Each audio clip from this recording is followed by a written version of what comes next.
Everyone welcome to my YouTube channel Ajay study knowledge. आज के इस वीडियो में हम क्लास 12 के हिंदी के चैप्टर नंबर 2 उसने कहा था कि ऑब्जेक्टिव टाइप क्वेश्चन पर डिस्कस करने वाले हैं, जो आने वाले एग्ज़ाम के लिए बहुत ही महत्वपूर्ण है। तो बिना समय गंवाए हम प्रश्न को शुरू करते हैं। तो आपका पहला प्रश्न है कि चंद्रधर शर्मा गुलेरी का जन्म कब हुआ था। आपके ऑप्शन हैं फर्स्ट 7 जुलाई 1883 ईस्वी, सेकेंड 8 जुलाई 1884 ईस्वी और थर्ड 9 जुलाई 1885 ईस्वी और फोर्थ ऑप्शन है आपके 10 जुलाई 1886 ईस्वी। तो इसका राइट आंसर जो हो जाएगा वो हमारा ऑप्शन नंबर फर्स्ट हो जाएगा 7 जुलाई 1883 ईस्वी। चंद्रधर शर्मा गुलेरी का जो जन्म हुआ था वो 7 जुलाई 1883 ईस्वी को हुआ था। उसके बाद आपका अगला प्रश्न है कि चंद्रधर शर्मा गुलेरी का निधन कब हुआ था। तो इसका राइट आंसर जो हो जाएगा वो हमारा ऑप्शन नंबर सेकेंड हो जाएगा 12 सितंबर 1922 ईस्वी को। उसके बाद आपका अगला प्रश्न है कि चंद्रधर शर्मा गुलेरी का जन्म कहाँ हुआ था। तो इसका राइट आंसर हमारा ऑप्शन नंबर सी हो जाएगा जयपुर राजस्थान में। उसके बाद आपका अगला प्रश्न है कि गुलेरी जी के प्रमुख कहानियों का नाम बताएं। आपके ऑप्शंस हैं फर्स्ट सुखमय जीवन, सेकेंड बुद्धू का कांटा और थर्ड उसने कहा था। उसके बाद फोर्थ ऑप्शन है आपके उपयुक्त तीनों। इसका राइट आंसर हमारा ऑप्शन डी हो जाएगा उपयुक्त तीनों। उसके बाद आपका अगला प्रश्न है कि चंद्रधर शर्मा गुलेरी का मूल निवास स्थान कहाँ था। आपके राइट आंसर जो हो जाएगा वो ऑप्शन नंबर फोर्थ हो जाएगा गुलेर कांगड़ा हिमाचल प्रदेश।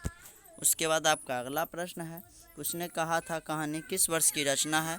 इसका राइट आंसर हमारा ऑप्शन बी हो जाएगा 1915।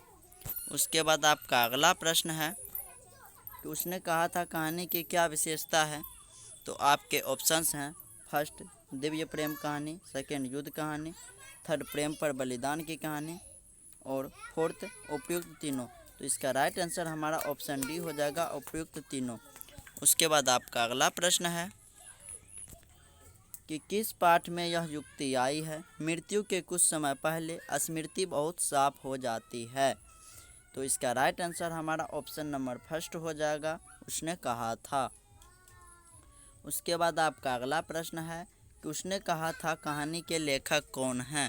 तो इसका राइट आंसर हमारा ऑप्शन नंबर सेकेंड हो जाएगा चंद्रधर शर्मा गुलेरी। उसके बाद आपका अगला प्रश्न है कि उसने कहा था कहानी कितने भागों में विभक्त है। तो इसका राइट आंसर हमारा ऑप्शन डी हो जाएगा 5 भागों में। उसने कहा था कहानी जो है वह 5 भागों में विभक्त है। उसके बाद आपका अगला प्रश्न है कि उसने कहा था कहानी किस प्रकार की कहानी है। तो इसका राइट आंसर हमारा ऑप्शन नंबर थर्ड हो जाएगा कर्म प्रधान। उसके बाद आपका अगला प्रश्न है कि सूबेदारनी ने अपने पति और पुत्र की रक्षा के लिए किससे कहा। तो इसका राइट आंसर हमारा ऑप्शन नंबर सेकेंड हो जाएगा लहना सिंह से।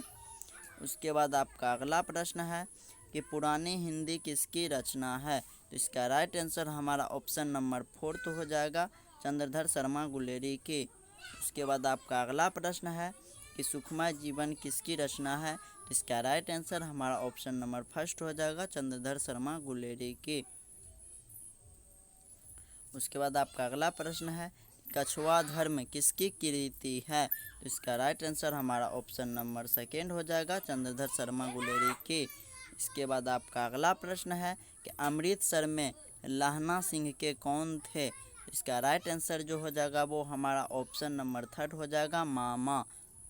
अमृतसर में जो थे लहना सिंह के मामा थे। उसके बाद आपका अगला प्रश्न है कि लहना सिंह के गांव का क्या नाम था। तो इसका राइट आंसर हमारा ऑप्शन नंबर सेकेंड हो जाएगा मांझे। उसके बाद आपका अगला प्रश्न है कि उसने कहा था कहानी किस शहर का चित्रण है, यानी उसने कहा था कहानी में जो है वर्णन किया गया है किस शहर का। तो इसका राइट आंसर हमारा ऑप्शन नंबर फर्स्ट हो जाएगा अमृतसर। उसके बाद आपका अगला प्रश्न है कि लहना सिंह के मामा कहाँ के रहने वाले थे? तो इसका राइट आंसर हमारा ऑप्शन सेकेंड हो जाएगा, अमृतसर। उसके बाद आपका अगला प्रश्न है कि लहना सिंह किस पद पर था? तो इसका राइट आंसर हमारा ऑप्शन नंबर थर्ड हो जाएगा, जमादार के। उसके बाद आपका अगला प्रश्न है कि चंद्रधर शर्मा गुलेरी किस युग के रचनाकार हैं? तो इसका राइट आंसर हमारा ऑप्शन नंबर फर्स्ट हो जाएगा, द्विवेदी युग के। उसके बाद आपका अगला प्रश्न है कि कौन सी रचना कहानी चंद्रधर शर्मा द्वारा लिखित नहीं है? आपके ऑप्शंस हैं, फर्स्ट सुखमय जीवन, सेकेंड बुद्धू का कांटा, थर्ड उसने कहा था। ये तीनों जो है उन्हीं के द्वारा लिखा गया है।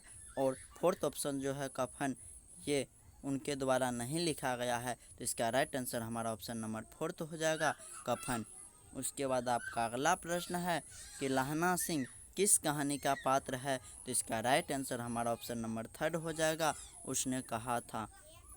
उसके बाद आपका अगला प्रश्न है कि बचपन में लहना सिंह लड़की से बार बार कौन सा प्रश्न करता था? तो इसका राइट आंसर हो जाएगा हमारा ऑप्शन नंबर थर्ड, तेरी कुड़माई हो गई। तो आशा करता हूँ कि आपको वीडियो अच्छी लगी होगी। अगर वीडियो अच्छी लगी तो वीडियो को लाइक, शेयर और कमेंट ज़रूर कीजिएगा। साथ ही अगर आप हमारे चैनल पर पहली बार विजिट कर रहे हैं तो चैनल को सब्सक्राइब ज़रूर कीजिएगा। Thanks for watching.